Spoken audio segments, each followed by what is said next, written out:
Hello, everybody. Jeff Mason with SimpleBiz360 podcast coming to you, episode 66, 21st of January. Hope you're doing well.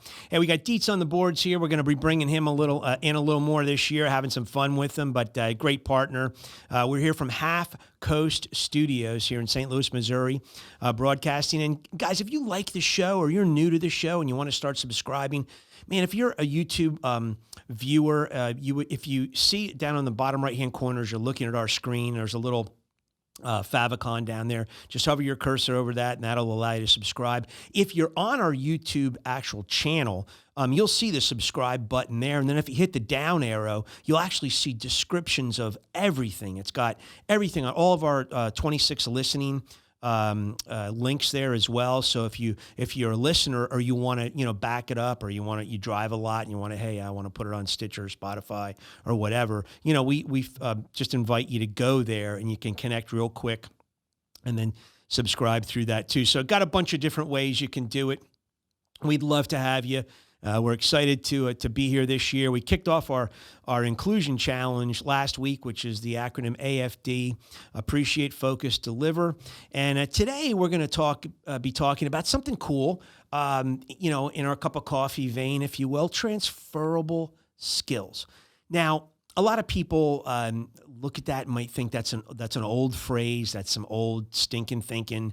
But you know what? It's just so appropriate, because if I've looked at my career from that vantage point and said, you know what? I want to be able to get whatever I can out of this situation I'm in, learn from it, acquire new skill sets, pretend that I have this business tool belt on, if you will, and I can put that new tool set into that tool belt.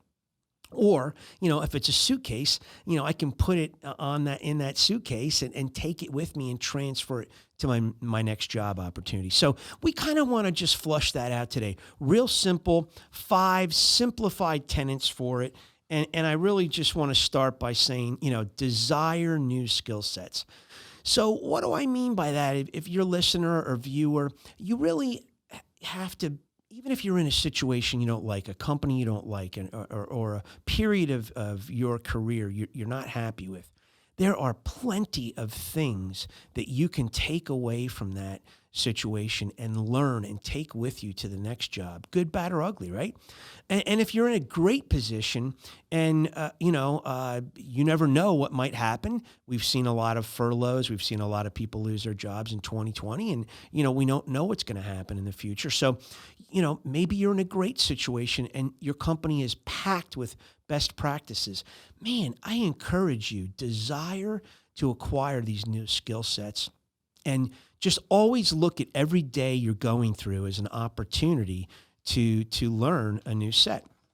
Here's the second thing right here, right? Look for takeaways.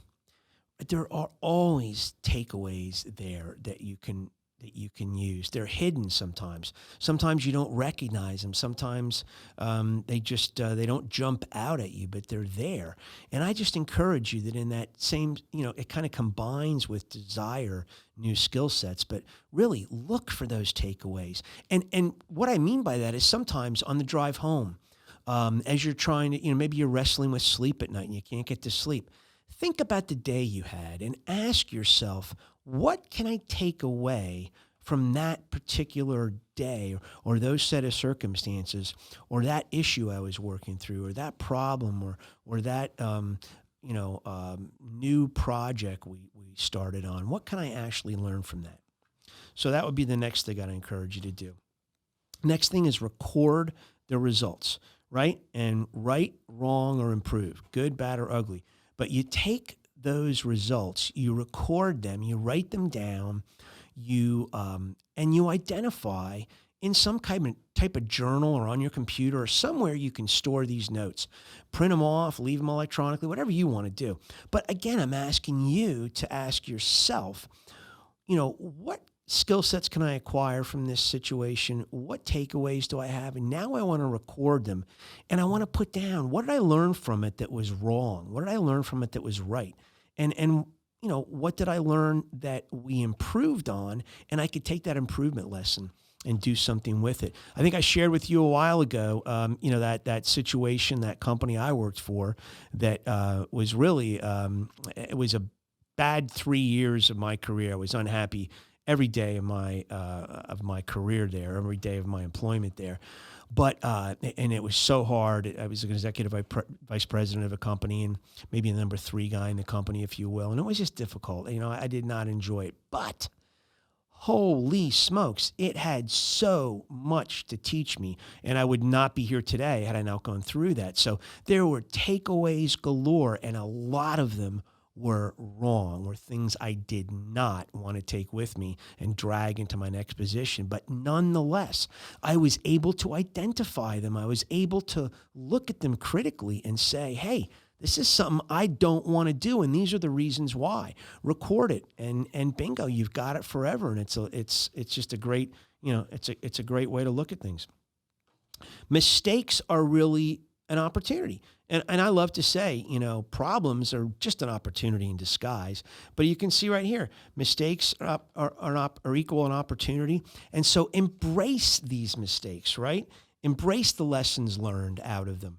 And, I talked a while ago about a gentleman I worked with who was on a submarine, and his commander on the sub used to always force them to write down lessons learned on a blackboard and what did they get out of that. So I just think it's a phenomenal discipline where we can say, I know there's lessons learned here. Let me embrace this.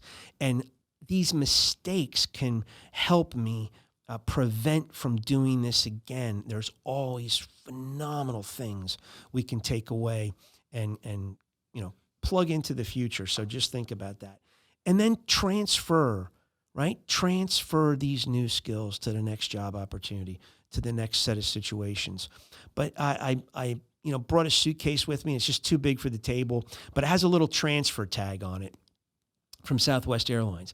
And, it just always reminds me that we constantly want to be asking ourselves, what can we get out of here to take with me to the next position, next company? And that's what I just am encouraging you guys to think about. What can you do for yourself? And it will help bolster your career. It'll help make you a better professional, help earn you more money in the future, help you answer some great interview questions. You'll be a phenomenal interviewee with a lot of this stuff packed away. And it just, it's great discipline to carry with you and go forward. So I just want to, again, flush that out. Transferable skills. It's a mindset. Remember Jamie York? One of the things I loved about that Jamie York interview, he's from Leeds, England, was that he talked about mindset a lot. And this is a mindset. It's the mindset of, what do I get out of this? And what do I get? But what do I do with it? Well, you turn it, you convert it into a transferable set of circumstances that you can take with you and make yourself more money, make yourself a better professional in the future. So, lost in the shuffle track today. I got it right. I can't believe a couple of shows I've got it all jumbled up, but at any rate, it's called, I have it written down on all my paperwork as LITS, Lost in the Shuffle, and then I stick track on it and goof myself up. So, any rate, hey, so today, Wishbone Ash. Gosh dang, have you guys ever heard of Wishbone Ash? Well, I'm going to introduce you to him. So in 1969, out in England, 4 guys get together, and they actually featured twin guitars. So we really hadn't seen a ton of twin guitars. I mean, they're there, but the Allman Brothers had twin guitars, but it was more country rock. Well, these guys come out of England, and they're kind of a hard rock or blues discipline, if you will, but they also mix a little folk, progressive rock, and classical music into this ensemble. And they got 2 guitars. And in a lot of schools of thought, these 2 guitarists are some of the 2 best guitarists in the world ever in rock and roll. I mean, again, that's an argument that a lot of people will make, but Ted Turner and Andy Powell did a phenomenal job. And I think I told you, I knew a guy who had been a young BBC session guitarist, and he turned me on to all these English bands, and he turned me on to these guys, Wishbone Ash. And in 1972, they came out with an album called Argus, and on this album was a song called Blowin' Free. And, I kind of wanted to introduce you to Wishbone Ash, and so we're going to do Blowin' Free today as our Lost in the Shuffle track. But it's kind of the antithesis of you just don't want to be in a job blowing free and not learn anything. So it's kind of like the opposite effect today. Make sure you're getting something out of those jobs. But blowing free, Wishbone Ash, we're going to give you a live recording today. Compliments of Greg Weiser, my buddy out of college, Scotch Plains, New Jersey. And here we go, right? Blowing free, Wishbone Ash, 1973. Thank you so much. Remember, customer perception is customer reality. Remember to always respond, follow up, follow through, and check out the new challenge for this year, right? Thanks so much. We'll see you next week, guys.